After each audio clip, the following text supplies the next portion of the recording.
Hello. I'm doing a lecture for significant figures, general rules, rules for addition and subtraction, rules for multiplication and division.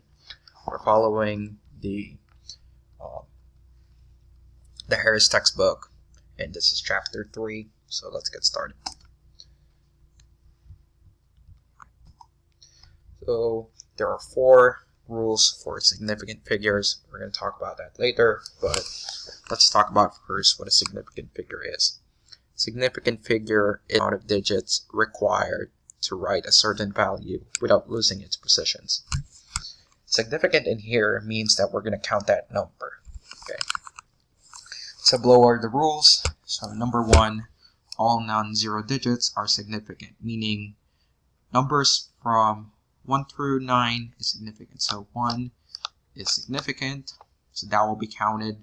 2 is significant, right?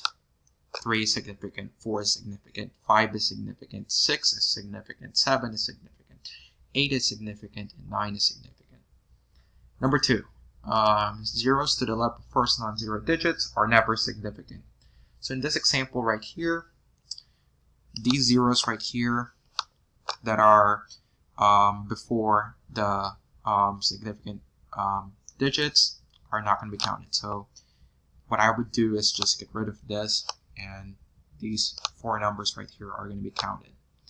And similarly, we can take out this, just make it a habit, and these 3 are going to be your significant digits. Next one, zeros to the right of decimal point for decimal numbers are significant. So what that means is that if you have a number right to your right and happens to be 0, that will be counted as significant. Like for example, if you have 4.00, these 2 numbers are going to be counted as significant. So that's 3 significant figures and not 1. And here you have 0 number, right, after the decimal point, so that will be counted too. Sorry, this should be 3 significant figures. So this means this should be a 3 significant figure. And number 4, zeros between non-zero digits are significant. So 2004 is 4 significant figures, and the zeros are between a non-zero digit, so that counts as significant. And the zeros right here are sandwiched between a significant digit, meaning 1 through 9, so that means it's significant. Okay, so now we're moving on to the significant rules for addition and subtraction. Now this gets a little bit weird, and we're going to explain why. So answer has the same number of decimal places as the original number, but with fewest decimal figures. So the way I would do this is that write the significant figures of and decimal point of the values being used. You add or subtract normally. Usually what I would do is write the one that have the more decimal figures on top. Then at the bottom you're going to write the fewest decimal figures. And then on your answer you will then round up or down after the lowest certain decimal digits. So we're going to do an example. 9.02 plus 1.01. Right, so what I did is on the first one, which is write the significant figures and decimal points of values being used. So in 9.002, you have 4 significant figures. Remember, from number 4, zeros between non-zero significant digits are significant. That's why these zeros are significant in here. So you have 1, 2, 3, 4, right?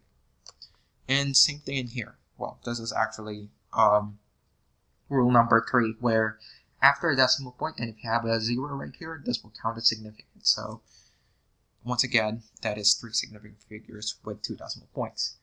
And the decimal point in here means after you found a decimal point, you're going to start counting how many numbers are there. So what I would do is start at the dot, do this, do that, and do this. And you have 3 decimal points. And you're going to do the same thing here. So you have 1, 2, after you do that squiggly thing. So 2 decimal points. After we did rule number 1, right? So this is your rule number 1.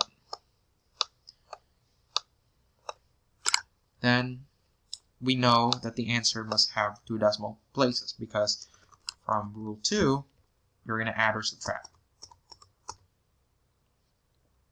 From that, we can do regular addition or subtraction. In this case, we're going to add, right? And after we did that, we're going to get 10.012, and that's our answer. But this is not the final answer.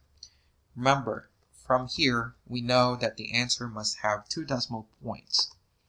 So, to ensure that, right, we're going to look at the second decimal point, which is here, it's 1, and look the one after it. So it's 2. Since 2 is lesser than 5, you're going to round it down, meaning it's going to stay the same.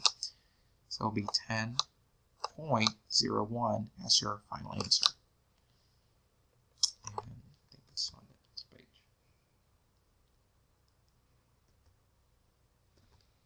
Alright. Rules for multiplication and division. Now this one is pretty self-explanatory. The answer in here, you need to round it to the least number of significant digits. So that's the only thing that you need to know. Tips, just like always, this one, make sure that this one is a habit. Always write the significant digits of your given value. So you need to write the significant digit of this and significant digit of that. Number 2, you need to multiply and divide. Depending on, multiply or divide in here, not and. So you need to multiply or divide depending on what the question is asking you to do. And 3, find the answer to the least number of significant digits. So for example, in 25 divided by 5, 25 has 3 significant figures, right? After the decimal point, the 0 will be counted as significant. That is per rule 3. You have 3 significant figures. And the same thing in here too. The 5.0 has 2 significant figures.